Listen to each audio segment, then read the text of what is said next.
안녕하세요. 봄토끼맘이에요. 전 영상에서 코로나 이야기를 한 뒤에 임당 재검 이야기를 살짝 드렸었는데요.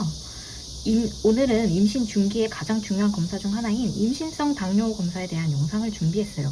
저번에 제 팔에 막 여기 막 엄청 피멍 든 걸 보여드렸는데 지금은 요거 두 개만 남았네요. 요거 두 개만 남고 다 사라진 상태고, 평소에 막 그 당뇨가 없었는데 임신성 당뇨 재검을 받은 저와 같은 케이스도 있기 때문에 임당 이야기를 안 할 수가 없어요. 그래가지고 저도 처음에는 나처럼 밀가루도 잘 안 먹고 초코같이 인공단 맛도 좋아하지도 않고 탄산음료도 잘 안 마시는 사람이 뭐 재검 받겠어? 뭐 이랬거든요.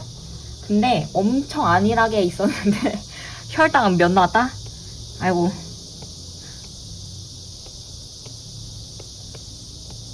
혈당이 169 나왔습니다. 대반전이죠. 그래서 준비했습니다. 여러분께 왜 임신성 당뇨 검사를 하는지, 네, 그리고 어떻게 진행되는지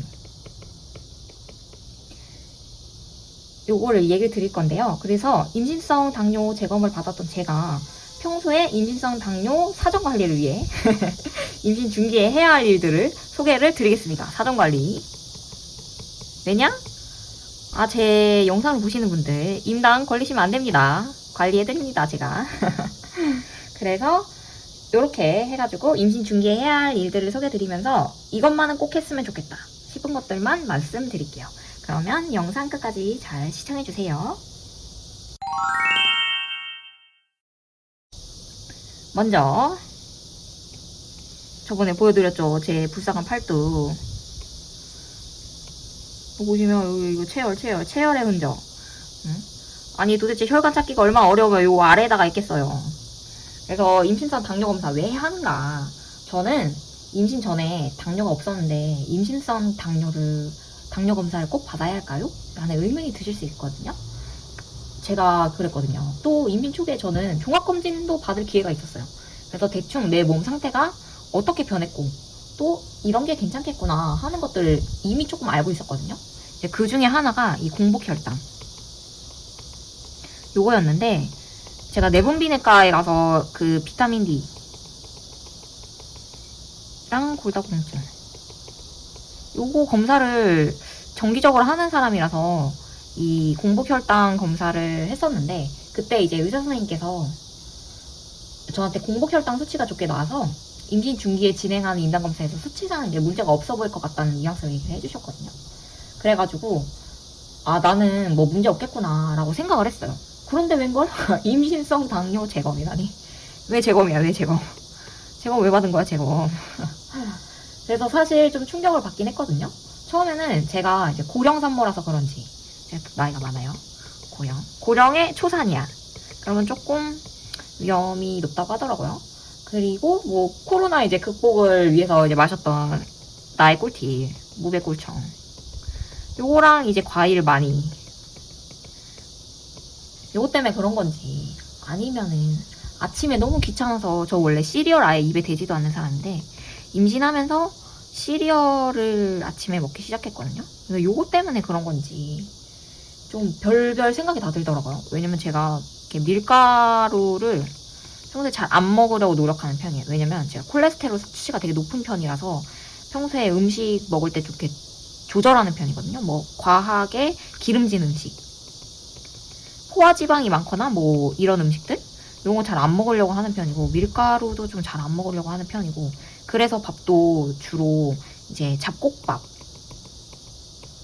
요걸로 만들어서 지어서 먹거든요. 그래가지고 관리를 잘한다고 생각을 하고 있었는데 이런 것 때문인가 라는 생각이 들더라고요. 그리고 배가 불러오면서 탄수화물의 섭취량을 줄이면 줄였지 전 늘리지 않았어요, 전혀. 그래서 이쯤에서 임신성 당뇨 검사를 왜 하는지부터 말씀을 드릴게요. 임신성 당뇨 검사를 하는 이유. 왜 하냐? 임신 중기 이때 가장 빅 이벤트가 당뇨 검사 요건데, 이렇게 보는 이유는 이제 태아의 기능적인 면에서 영향이 가는 것과 이제 임신 후에 당뇨로 남는 케이스가 있기 때문이에요. 그러니까 먼저 1번 태아의 기능적 흰면. 요때는 양수 과다증이나 임신 중독증, 산후 감염, 분만 시 거대화로 인해서 이제 난산을 겪거나 태아 손상이 발생할 수 있고, 일부의 경우는 임신 기간 중에 사산 위험이 증가하기도 하기 때문에 제왕 절개율이 증가될 수 있어서 관리가 필요한 항목으로 이제 분류가 됩니다. 그리고 임신성 당뇨를 치료하지 않고 분만을 하게 되면 보통 5에서 10년 이내에 30에서 50% 이상이 현성 당뇨로 발전을 합니다. 이게 현성 당뇨. 당뇨가 된다 이거죠. 그래서 임신을 다시 하실 경우, 임신을 다시 둘째를 낳는다 할 때 임당 재발률이 50% 정도 돼요. 그래서 임산부 입장에서는 임당 재검이 뜨면 이게 그냥 가볍게 넘길 문제가 아니기 때문에 걱정하시는 분들 진짜 많아요. 그래서 지금 말씀드린 요 부분에 대한 거는 이제 임신 후에 당뇨가 나는 케이스, 요런 것 때문에 관리가 필요합니다. 저도 그래서 임당 재검이 떠서 마음이 편해야 되는 이 임신 기간 중에 진짜 제일 마음 불편했던 것 같아요. 그래서 사실 당뇨는 임신 초기부터, 현재 초기, 이때부터 관리를 하는 게 가장 좋기는 하거든요. 그래서 이때부터 하면 좋은데, 우리가 이때 뭐하냐, 입덧을 합니다. 갖은 종류의 입덧을 하기 때문에 식이요법 자체가 좀 불가능한 케이스가 많아서 입덧이 사라지는 중기, 이때부터 보통 관리를 하는 게 맞겠다라는 생각이 들더라고요. 그래서 임신 초기에 관리를 하실 수 있는 분들이라면 관리를 하는 게 가장 좋겠죠? 그래서 이제 다음 얘기로 넘어가서, 임신성 당뇨 검사 어떻게 합니까? 짠. 요거를 이제 마시게 되는데요. 임신 중기가 되면 산부인과에서 포도당 용액을 주실 겁니다. 경구당 부하 검사라고 해서, 요게 경구당 부하 검사. 당을 입에 넣는다 이거죠. 그래서 얘를 넣어서 검사를 하는데, 첫 번째 검사, 그러니까 임당 재검이 뜨지 않는 분들, 않으셨던 첫 번째 검사에서는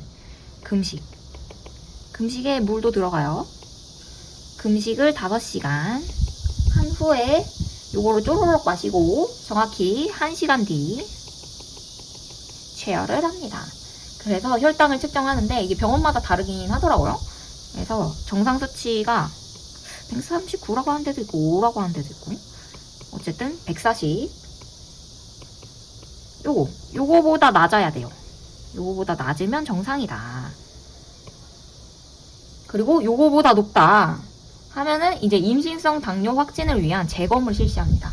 그래서 재검을 할 경우 총 체열을 4번, 포도당 용액도 이전보다 3배가 증가하게 되는데요. 그래서 제가 여기 보여드린 사진 보면 300ml예요. 그러니까 전보다 3배를 더 늘려서 이제 포도당 용액을 마셨고, 금식도 8시간이 아니에요. 재검은 8시간입니다. 8시간 하고 체열은 총 4번. 공복일 때 요거 마시고 1시간 뒤, 2시간 뒤, 3시간 뒤, 요렇게 진행합니다. 그래서 이거를 좀 빨리 마시라고 하더라고요.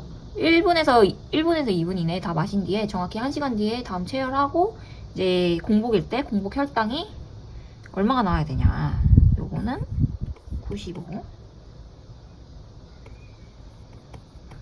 그리고 얘는 180, 요거는 155, 요거는 140 보다 다 낮아야 돼요. 다 낮아야 정상입니다. 이렇게 하고 정상 수치가 요거보다 다 낮아야 되니까 4번 다 낮으면 아주 좋고, 한 번 튄다, 값이 한 번 튄다 하면은 약간 관리를 하셔야 되는 그런 상황이고, 2번이 떴다, 2번이 높아, 예를 들어 요거 높고 요거 높다, 그러면 재검에서 이제 임당으로 넘어갑니다. 확진. 이렇게 진행이 되는데, 그래서 혈당 관리하는 것도 슬픈데 이 체열하는 과정에서도 이제 저처럼 좀 혈관이 좀 잘 안 보이거나 얇은 분들은 체열 자체가 너무 힘들어. 그리고 공복 시간도 길어져서 그런지 되게 지치고요. 그리고 요거 용액을 이렇게 마시고 나서 속이 안 좋다는 분도 계시더라고요. 저 같은 경우는 너무 덥고 갈증나서 그런지 사실 이게 이거 마시니까 너무 상쾌했어요. 근데 만약에 이걸 마셨는데 토를 했다. 내가 공복 상태 때 괜찮았고 요거 1시간 뒤 이거 해야 되는데 얘를 마시고 토했다. 그러면 이제 처음부터 리셋. 처음부터 다시 해야 돼요. 그래서 얘를 토를 안 하려고 진짜 노력하시는 분들 진짜 많거든요. 뭐 눈 감고 누워 계시기도 하고 뭐 어떻게든 제거 안 받으려고 진짜 가진 노력을 다 하십니다. 그래서 이왕이면 저처럼 재검을 안 받는 게 가장 좋겠죠. 그래서 요거 임사 당뇨 극복을 위해서 뭘 어떻게 해야 될까, 이런 얘기를 좀 드리려고 하는데요. 임상 당뇨 사전 관리를 위해서 임신 중기에 해야 할 일, 그래서 임신 초기 때부터 관리를 하는 게 가장 좋다고 말씀을 드렸는데, 가장 좋은 건 당뇨 환자 있잖아요. 요거 당뇨 관리하시는 분들처럼 관리를 하는 게 좋아요. 먼저 1번 식습관. 식습관을 좀 개선할 필요가 있어요. 그리고 두 번째는 생활습관. 생활습관도 개선을 해야 할 필요가 있습니다. 이제 식사 같은 경우는 이제 거꾸로 식사법이라고 해서, 이게 뭐냐, 저희가 보통 밥을 먹을 때 밥 먹고 뭐 국 떠서 마시거나 아니면 밥 한 술 떠서 이제 반찬이랑 이렇게 드시는 분들 계시잖아요. 이렇게 먹는 게 아니고 채소 요거 먼저 먹고 단백질, 그 다음에 탄수화물, 요 순서로 드시는 거예요. 그래서 이렇게 먹게 되면은 탄수화물 섭취량도 줄어들고 혈당도 이제 급격하게 올라가는 걸 줄일 수 있거든요. 왜냐면 이런 걸 먹으면서 위가 빵빵해지거든요. 그래서 이 포만감 때문에 탄수화물 적게 먹어요. 그래가지고 이런 식으로 드시는 게 좋고요. 그 다음에 생활습관, 식사 후에는 저 병원에서 이렇게 말씀해 주시더라고요. 30분에서 40분 정도 걸어라. 걷기 운동을 좀 하라고 얘기를 하시더라고요. 그래서 제가 임당 재검을 받고 나서 너무 충격받아가지고 식사하자마자 이제 바로 밖에서 걸으니까 우리 토끼가 좀 싫어하는지 저 같은 경우는 배뭉침이 있었어요. 배뭉침. 그래가지고 요게 우리 애기가 별로 안 좋아하는 것 같아가지고 식사 후에 양치하고 설거지하고 집안일 좀 하면서 한 30분 정도 좀 가볍게 움직이고 난 뒤에 이제 걷기 운동을 하니까 토끼도 이제 좀 괜찮아 하더라고요. 근데 처음에 저는 이 30-40분 운동 이렇게 걷기 하는 게 쉽지가 않았고 20분 정도 걷고 나면 토끼가 좀 힘들어 하더라고요. 그래서 20분에서 뭐 5분씩 조금씩 늘렸던 것 같아요. 그래서 지금은 어느 정도 걷냐? 40분에서 컨디션 너무 좋다 이러면 1시간까지도 걸어요. 네, 최소 요 시간만큼 걸으라고 하니까 이 정도 걷는 편이고, 뭐 컨디션 좋으면 이 정도 걷는다. 너무 무리하면 안 되기 때문에 임산부라서 걷는 시간도 이제 조금씩 늘려주시고, 과도한 운동하는 게 어려우니까 걷기 위주로 해서 이제 혈당이 급격하게 올라가는 것을 이제 방지하셔야 합니다. 그리고 매 끼니마다 이렇게 움직여주면 참 좋겠죠. 하지만 이제 저처럼 직장을 다니시는 분들은 쉽지가 않을 거예요. 그래서 퇴근 후에 저녁 식사하시고 이렇게 움직이시거나 아니면 점심시간에 움직일 수 있으면 좋은데 요즘 날씨가 너무 더워요. 그래서 폭염으로 인해서 임산부들 쓰러질 수 있거든요. 그렇기 때문에 뭐 실내에서 운동하실 수 있는 분들은 운동하시고, 그게 좀 어렵다 그러면 이제 해 떨어지고 선선해질 때 그때 움직이시는 게 가장 좋습니다. 근데 이런 분들 계실 거예요. 저는 과일 진짜 좋아하는데 이렇게 먹으면 과일 끊어야 되나요? 이런 생각이 드시는 분들 계실 거예요. 제가 과일을 진짜 좋아하는 편이라서 이 당뇨가 있으신 분들이 과일을 언제 드시는지 요거를 체크를 해봤거든요. 여러분 언제 과일 먹는지 아시나요? 바로 식사 30분 전입니다. 당뇨가 있는 분들은 그 식사 후에 과일을 먹지 않는다고 하더라고요. 왜냐면 식사 후에 탄수화물까지 먹었는데 요게 이제 과당까지 생기면 혈당이 더 높게 올라간다고 해요. 요거를 그 혈당 스파크라고 해서 혈당이 팍 튄다고 해요. 팍. 그래가지고 요거를 막기 위해서 과일을 언제 먹는다? 요때 식사 전 30분 요때 드시면 된다고 합니다. 그래서 과일을 어떻게 먹냐 보면은 이제 자신의 요 주먹 크기만큼 드시면 되는데요. 과일은 이 주먹 크기가 몇 끼마다 먹는 게 아니고 하루 양이에요. 하루 섭취량. 되게 생각보다 적더라고요. 저는 이거 3배를 먹거든요, 평소에. 근데 요즘은 줄였습니다. 과일은 요거 주먹만큼 되는 크기를 하루에 먹되 과일을 1개에서 2개 정도 섞어서 먹으라고 하더라고요. 그래서 아침에만 주로 먹는 편이고 집에 있을 때 주로 먹어요. 회사 갈 때는 좀 먹기가 쉽지가 않아가지고 뭐 도시락을 제가 싸가지 않는 이상 이거는 좀 쉽지가 않고 그리고 제가 임당 재검 받고 나서부터 시리얼을 치웠어요. 시리얼. 아 귀찮은 것보다 건강이 중요하다. 시리얼에 당이 진짜 많아요. 당도 많고 탄수화물 이것도 많거든요. 저는 이제 프로틴 시리얼을 먹긴 했는데 그래도 부족하다. 이게 너무 안 좋다 이런 거. 그래서 시리얼 평소에 드셨던 분들은 그냥 드시지 마세요. 드시지 마시고 남편 드리거나 아니면 그냥 버리세요. 치워버리는 게 맞겠더라고요. 그래서 아침 식단에는 집에 있을 때 과일 채소 먹고 그 다음에 단백질 과일 채소 먹고 단백질 먹고 그 다음에 여기서 끝내는 케이스도 있고 좀 더 먹을 수 있다 하면 이제 탄수화물까지. 이때 탄수화물은 뭐 잡곡밥이나 통곡물빵 이런 걸로 먹어서 이제 영양소가 부족하지 않게 관리를 하고 있어요. 그리고 관리하는 방법 중 하나가 이제 인터넷에 이 혈당 관리를 위해서 GI 지수 요거를 치면은 혈당이 낮은 음식들을 찾아볼 수 있거든요. 그래서 가급적이면 이런 음식들을 찾아서 드시는 게 좋겠죠? 제가 식단을 어떻게 바꿨냐면 짜잔 이렇게 바꿨어요. 이렇게 아까 말씀드린 과일 요거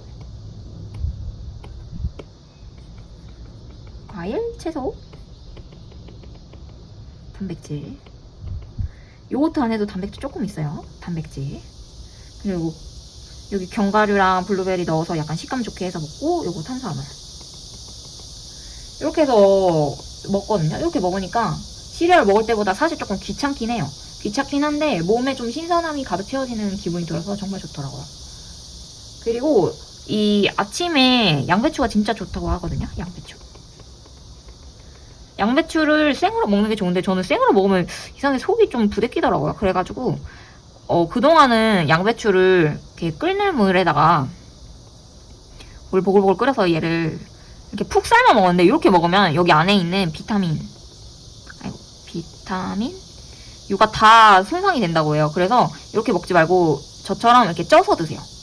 살짝 쪄서 드시면 식감도 부들부들해지고 아마 속도 부대끼는 게 좀 덜 하실 거예요. 그래서 이렇게 해가지고 드시면 좋습니다. 요즘은 이렇게 먹고 있는데 이제 임당 재검 떴을 때도 이거랑 조금 비슷하게 식사를 했어요. 그리고 저 같은 경우는 회사를 다니고 있어가지고 일주일 뒤에 재검을 받았는데 이제 비도 안 오고 코로나도 저는 좀 지나갔고 컨디션도 좀 괜찮고 해가지고 이제 매일 밖에 나갈 수 있는 상황이어가지고 이제 밖에서 걷고 이제 꾸준히 이제 평소랑 비슷한 상태를 유지하면서 이제 나쁜 것들 뭐였냐 시리얼 이런 거 좀 덜어내고 과일 많이 먹었던 거 줄이고 이렇게 하면서 이제 관리를 하고 재검을 받았거든요. 근데 임신성 당뇨 같은 경우는 사실 호르몬의 변화 때문에 재검을 하는 케이스가 있기 때문에 다음날 그러니까 임신 재검을 받으셔야 돼요 라고 연락을 받고 나서 이제 그 다음날 재검을 해도 사실 상관이 없다고 하더라고요. 그래서 평소에 몸 상태로 재검을 받는 게 가장 좋다고 합니다. 왜냐면 호르몬에 문제가 있는 케이스가 있다면은 이게 단기간에 이렇게 벼락치기 하듯이 무리하게 관리를 하면서 재검 통과하는 게 되게 좋지가 않거든요. 그래서 임신 그 중반에서 이제 후반에 생기는 이 임신 중독증 요걸 포함해가지고 여러 합병증과 같은 문제점들을 찾아내는 게 쉽지가 않아서 이왕이면은 평소 상태로 가셔서 임당 재검을 받으시는 게 좋습니다. 임당 재검 꿀팁인지는 모르겠지만 꿀팁 저 재검 통과했으니까 꿀팁인지 모르겠지만 일단 저처럼 시리얼 드셨다 시리얼 아웃 시리얼을 버리고요. 버리고 과일 줄여주세요. 그리고 식후에 과채음료나 과채 주스 이런 거 드셨던 분들은 이거 드시지 마시고 루이보스 차 아니면 임산부가 마실 수 있는 차 있잖아요. 차라리 그냥 그런 걸 드세요. 뭔가 마셔야 한다면 이렇게 하시고 또 활동량이 적으신 분들은 걸으세요. 꾸준히 운동을 하시기 바랍니다. 그래서 저는 비 오는 날만 아니면 평소에는 좀 활동량이 적은 편이 아니거든요. 이렇게 많이 돌아다니는 편이고 이래가지고 임당 재검 있는 날에도 저는 날씨가 그날 되게 좋았어요. 그래가지고 기다리는 시간 너무 지겨워서 사실 재검 있는 날 그래도 됐는지는 모르겠지만 도서관 가서 책도 반납하고 장도 보고 공원도 좀 산책하면서 시간을 보냈거든요. 결국에는 그 혈당을 낮추기 위해서 걷기 운동을 했다고 봐야겠죠, 어쩌면은. 그래서 이렇게 하면은 조금 혈당이 낮아질 수 있긴 한데, 뭐 앞서 말씀드린 것처럼 그냥 평소 상태 요걸로 받는 게 제일 좋습니다. 저는 평소에도 많이 걷는 편이라서 그냥 이렇게 했고, 임당을 좀 이렇게 재검에 통과를 하긴 했지만 저는 그 4번의 체열 중에 한 번이 튀었어요. 한 번. 식사 후 2시간, 그 용액을 마시고 나서 2시간 뒤에 혈당이 튀었기 때문에 좀 관리를 평소에 좀 하라는 얘기를 해주셨기 때문에 앞서 보여드린 식단처럼 과일, 채소, 단백질, 탄수화물 이런 식으로 좀 식사를 하고 있는 편이고, 걷기 운동도 매일 꾸준히 30분에서 40분 정도 하고 있습니다. 아무래도 제가 고령의 초산이라 관리를 안 할 수가 없어요. 자, 그래서 지금까지 내용을 좀 정리를 해볼게요. 정리를 하자면 평소에 혈당 지수가 낮은 거, 혈당 지수 낮은 음식, 요거를 섭취를 하시고, 식사법, 제가 거꾸로 식사법이라고 말씀드렸죠? 과일은 식전 30분 요때 드시고 텀을 좀 뒀다가 채소, 단백질, 탄수화물 요 순서로 식사를 꼭 해주세요. 이렇게 해주시는 걸 추천을 드리고, 식사를 하고 나서 이제 걷기 운동을 할 수 있으면 하시고, 저처럼 이제 배뭉침이 있으신 분들은 집에서 좀 사부작 움직이신 뒤에 30에서 40분 정도는 걸어주세요. 이렇게 관리만 한다면 사실은 그 임신성 당뇨 때문에 관리를 했지만 임신 후기 그리고 출산 후에도 여러분이 건강한 몸을 유지할 수 있겠죠.